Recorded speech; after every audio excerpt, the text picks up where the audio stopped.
करावं लागलंय। आज धनंजय मुंडे ने आज इस्तीफा दे दिया है। कैसे देखते हैं इस पूरे घटनाक्रम को? अभी मुझे पता चला है धनंजय मुंडे यांनी राजीनामा दिलेला आहे। ते मी सुद्धा जे आता यावर पाहिलेलं आहे। आता या संदर्भात मध्ये जे आहे पक्षाची जी भूमिका आहे ते पक्षाचे अध्यक्ष जे आहेत ते लवकरच जाहीर करतील। परंतु पक्षाची भूमिका पहिल्यापासून हीच होती की आम्ही कुठल्याही बेकायदेशीर कृत्याला पाठीशी घालणार नाही। न्यायाची भूमिका आमची राहील। कुठल्याही चुकीच्या कृत्याला मग तो कार्यकर्ता असेल, नेता असेल, मंत्री असेल, त्या बाबतीमध्ये योग्य तो आम्ही निर्णय घेऊ।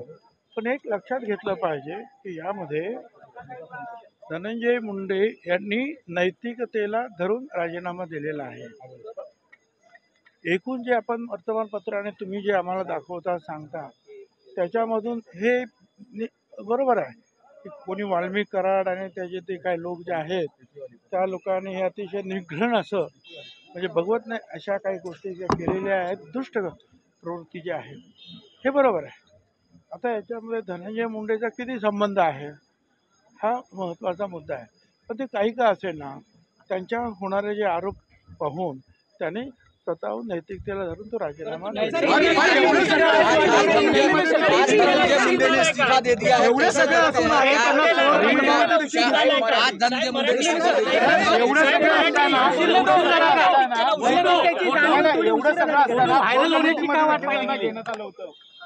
हे बघा,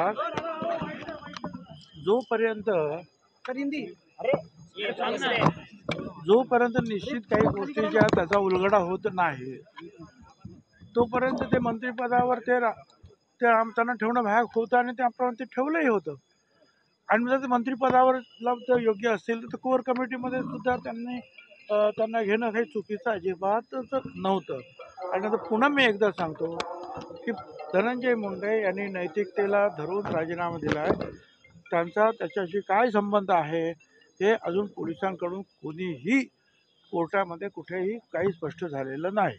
परंतु देखिए भाई, अब धनंजय मुंडे ने जो इस्तीफा दिया है उसके बारे में हमारे पार्टी के जो अध्यक्ष जो है वो अपनी अपनी भूमिका जो है आपके सामने रखेंगे। लेकिन जिस तरीके से ये इतने दिनों से मांग अपोजिशन कर रहा था, ठीक है ना।